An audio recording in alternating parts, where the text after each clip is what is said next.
Bueno chicos, ahora vamos a continuar con lo que es el, el segundo video del bloque número 3. Vamos a terminar con las teorías y la última teoría que veremos será la teoría de la panspermia. Esta teoría postula que hace millones de años un asteroide o roca espacial se impactó en la Tierra y adherida a ella viajaron por mucho tiempo algunas bacterias o células primitivas que al adaptarse y evolucionar dieron origen a todas las formas de vida que hoy se conoce.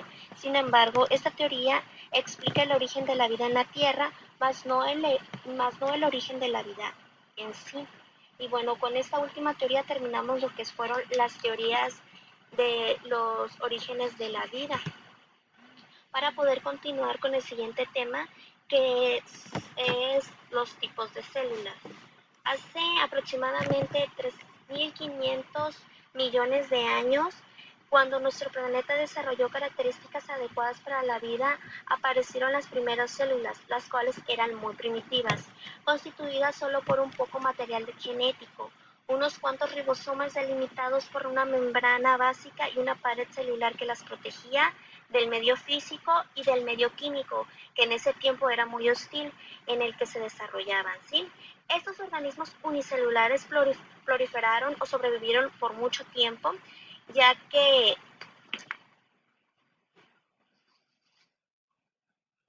los registros fósiles que se han encontrado de las células son más complejas y delatan que estas fueron hace 1.500 millones de años.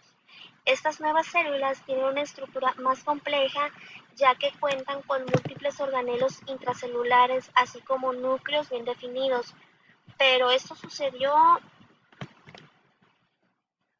debido al tiempo que pasó para que evolucionara. En su libro La simbiosis de la evolución celular por McGillis, sostiene que en algún momento de la evolución las células eucariotas se originaron como comunoides o comunidades de entidades que actuaban recíprocamente y terminaron por fusionarse para constituir un solo organismo. McGillis propone que esto dio una serie de pasos evolutivos en lo que las bacterias pudieron incorporarse entre sí y dieron origen a otros 4 reinos, que son el reino fungi, el reino protista, animalia y también el de plantas. Los primeros microscopistas observaron que los diversos tipos de tejidos estaban siempre constituidos por células, situaciones que se acertaron mediante dibujos detallados en los documentos que se hacían evidentes por sus observaciones. También se pudo encontrar que dentro de las células había pequeños cuerpos de los cuales uno sobresalía por su tamaño y el cual denominaron carrión o núcleo. Sin embargo, no fue hasta el año 1925 cuando el biólogo francés Edward Chanton propuso una clasificación para diferenciar los diversos organismos que hasta en ese momento se habían descubierto. Denominó a las células que tenían núcleo eucariotas y las células que no contienen núcleo procariotas. Esto es muy importante que lo recuerden. Las células que contienen núcleo son las eucariotas y las células que no contenían núcleo las denominó procariotas. Va a venir en el examen para que se pongan a repasar. Hoy conocemos mucho sobre los diferentes tipos de células. Presentamos sus características en las siguientes tablas. ¿Sí? Les voy a poner esta tabla para que puedan checar las características de cada una de las células. Y bueno, a continuación les voy a hablar un poco sobre las células procariotas. Los organismos procariontes son los más antiguos que se conocen. Existen en la Tierra desde hace más de 35 millones de años. El microscopista holandés Anton van observó bacterias y otros microorganismos en el año de 1674, cuando estudiaba una gota de agua de un lago en un microscopio. A mediados del siglo XIX se identificó a algunas bacterias que causaban enfermedades infecciosas en las vías respiratorias. además de gastrointestinales, también tuberculosis, el tétano, etcétera. Sin embargo, una pequeña minoría de bacterias son nocivas. El resto desarrollan actividades muy importantes en los ecosistemas y tienen relación con la descomposición y desintegración de las moléculas orgánicas en sus componentes más básicos. También participan en las reacciones simbióticas con otros organismos, tal es el caso de la flora intestinal en el ser humano. La flora intestinal en el ser humano, bueno, esta se encarga de facilitar la degradación de los alimentos en las biomoléculas más simples para su posterior utilización. Bueno, las células procariotas son células bien diferenciadas que poseen dos formas comunes. La primera forma es la esférica, conocida como cocos, y la segunda forma es denominada bacilos, porque tiene formas de bastón. En esta diapositiva se pueden observar las formas de las células, las que están en forma de círculo son las que denominamos como cocos y los que están más alargadas son los bastones denominados bacilos. Estas también pueden ser gram positivas o gram negativas y dependiendo de estas dan una coloración color morado para las gram positivas y rojo para las gram negativas. Bueno, hablemos un poco de lo que son las células denominadas como cocos. Los cocos pueden agruparse en pares y se les llaman diplococos. En cadenas alargadas se les llaman esterococos y en racimos semejantes a las uvas se les llaman estafilococos. A lo mejor estos nombres se les hacen conocidos, pues algunos medicamentos atacan lo que son este tipo de bacterias. Por otro lado, los bacilos existen de manera independiente o como una larga cadena de bastones. Existen algunos bacilos que forman espirales denominados espiroquetas y los que no logran el espiral pero se curvan en forma de una coma, por así decirlo, se denominan brivos.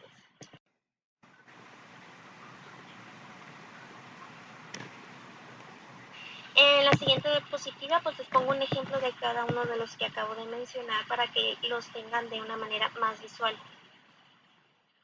Bueno chicos, espero que vayan entendiendo esto y ahora vamos a pasar a los componentes de la célula procariota, ¿sí? Posteriormente veremos los componentes de la célula eucariota. Bueno, generalmente las células procariotas son más pequeñas que las células eucariotas. Esa es una de sus características principales, el tamaño. En efecto, el diámetro de la célula procariota es 1/10 de la célula eucariota. Las células procariotas se caracterizan porque en su interior no existen membranas que delimiten los espacios intracelulares, no contienen una membrana nuclear. Ya se los había mencionado anteriormente, la célula procariota no contiene núcleo. En este tipo de células se identifica una zona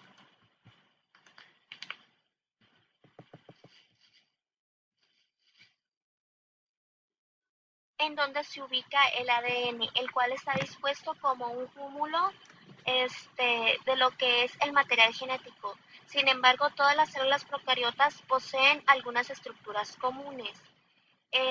Una de esas estructuras es el citoplasma, que es sumamente denso en las células procariotas. Contiene múltiples ribosomas, además de colágeno y lípidos. Está también compuesta a base de fosfatos. Sí, y aunque en los organelos delimitados por las membranas, estas células están ausentes lo que son algunos organelos. Las membranas plasmáticas se pliegan para generar áreas con funciones específicas, las cuales pueden estar asociadas a algunas enzimas que requieren la realización de algunas funciones metabólicas para la célula. De la misma manera, las células procariotas tienen una membrana plasmática que rodea a la célula. Esta membrana delimita el contenido celular en un compartimiento interno. Este vendría siendo el núcleo, ¿sí? La mayoría de las células procariotas poseen paredes celulares que son estructuras extracelulares que rodean completamente la célula, incluida la membrana plasmática. Son estructuras generalmente compuestas por polisacáridos. Otra de las características más evidentes que poseen las células procariotas es que están rodeadas por una vellosidad, por así decirlo. Pero esta vellosidad o estos pelitos se denominan fimbrias